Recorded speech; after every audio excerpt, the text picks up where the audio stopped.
I could post a picture of like my dead fucking relative, like, yo, my aunt died last week. Please send me prayers. I'm depressed. I'm sad as fuck.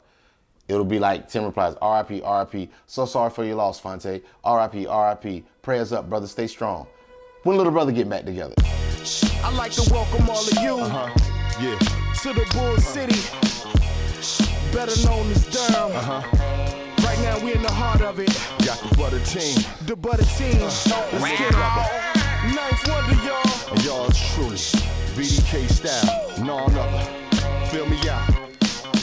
There were many thwarted attempts to get these guys to reunite. I think personally by that point, those guys were just like really done with each other.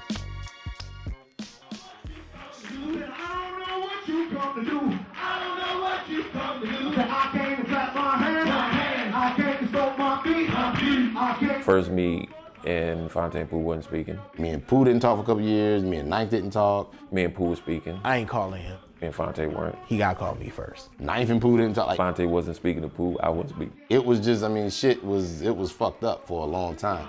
I came to raise my voice. I came to work NC. Downtown Durham, it was basically dead.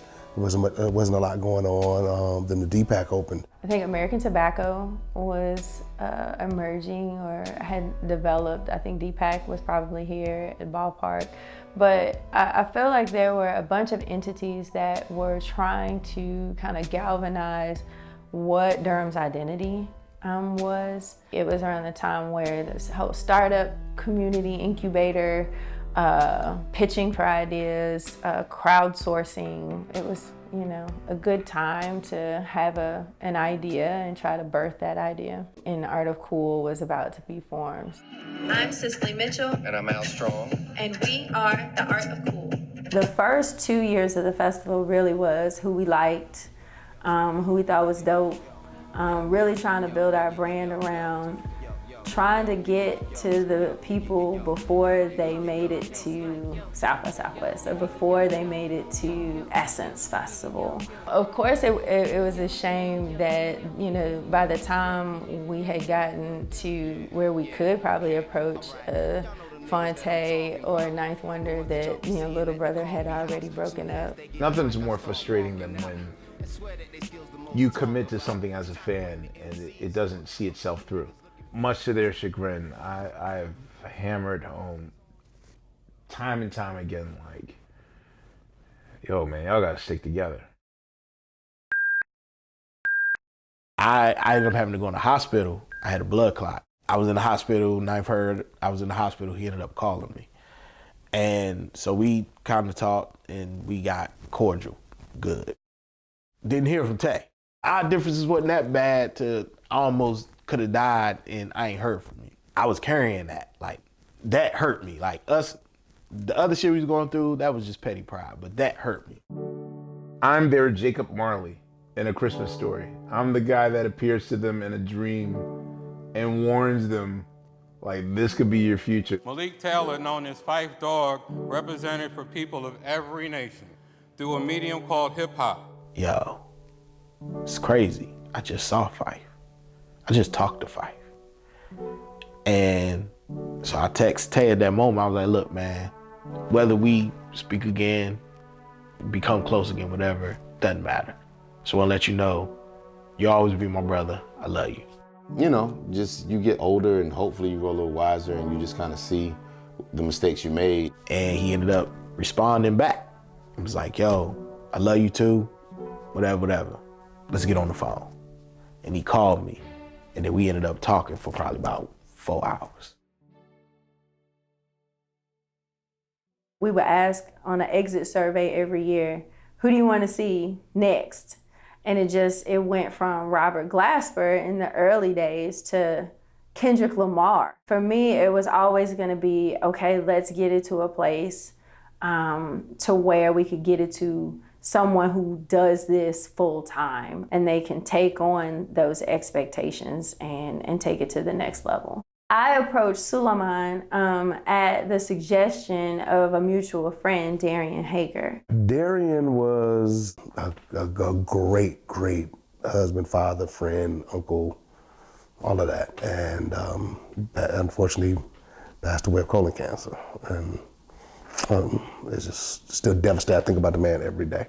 He was the head of transportation for Art of Cool Festival. Yeah, he was a Little Brother fan, but he was a hip hop fan overall. He had a special relationship. Individually, I think he did some security stuff for Ninth and had a relationship with Phonte, and you know. He knew that Suleiman had aspirations of wanting to do something big like a festival. And I think Darian knew what the challenges were, you know, as a small guy on the scene. We purchased the festival from the Art of Cool project in 2018 and produced the 2018 Art of Cool Festival. We were looking for somebody to go before Nas. Book of Ryan just came out, the Royce 5'9" did.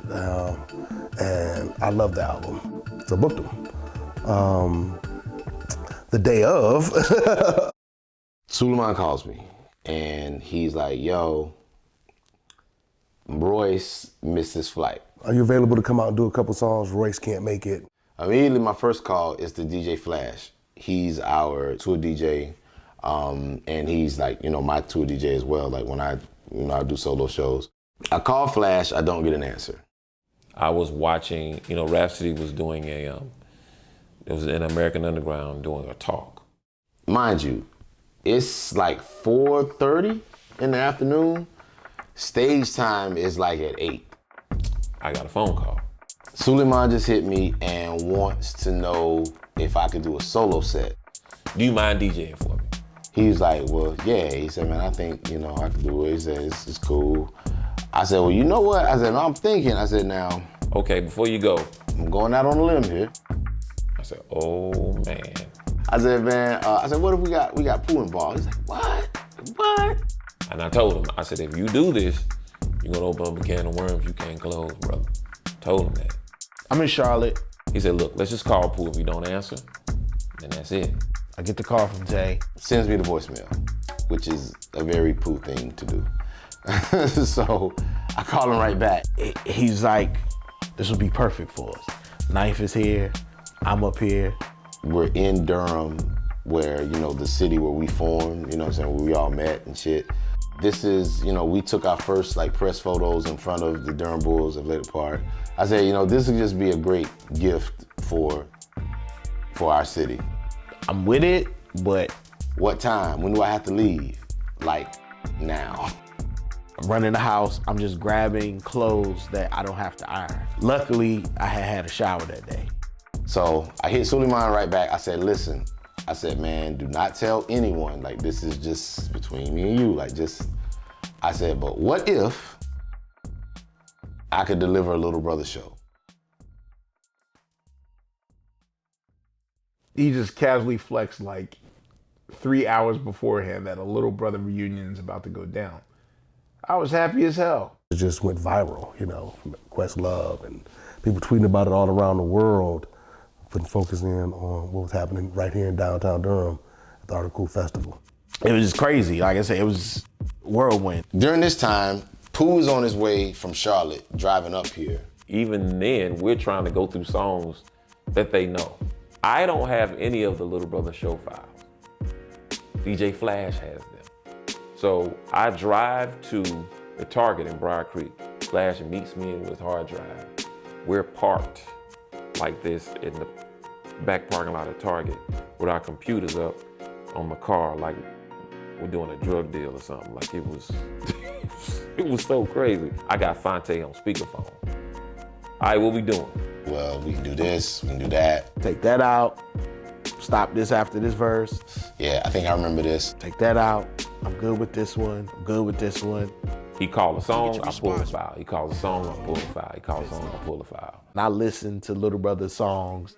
I was zoned out, just listening to records. I put my phone on silent and I just zoned out listening to records. The next thing I know, I was pulling up at Durham Bulls Stadium.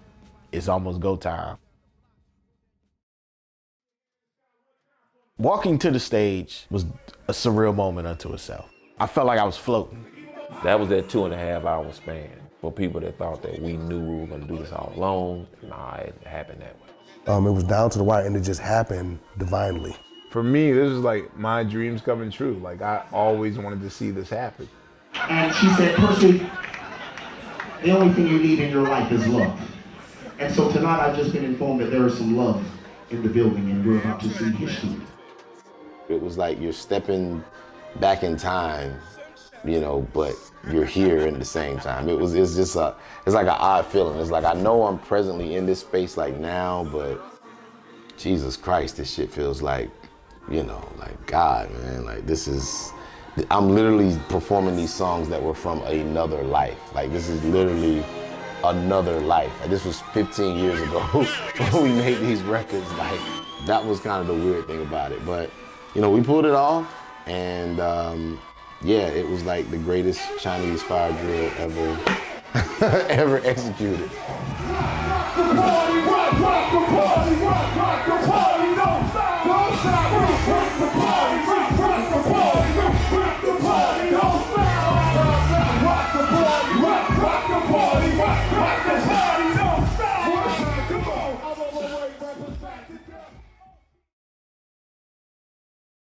The next day, we ended up having like a cookout at my house. This is before anybody else gets here, so we can talk freely, and we just, yo, what you think? What you think? I mean, I think we can. We just talked about the idea of, you know, doing another Little Brother record. Like it was just like the energy was right, the vibe was right, and we both were just like, yeah. The journey continues, man. 49 when up, 49 when now. When the sun go down, we still shine the vibe, we still shine the vibe. 49 when now, and the 9. Literally after they came off the stage, I broke down in tears because I could hear Darian's voice in my head. He's like, I knew they have to get back together. You know what I'm saying? It just makes sense, you know. And to this day, and as long as I'm breathing, I think that he was pulling some strings to make that thing happen.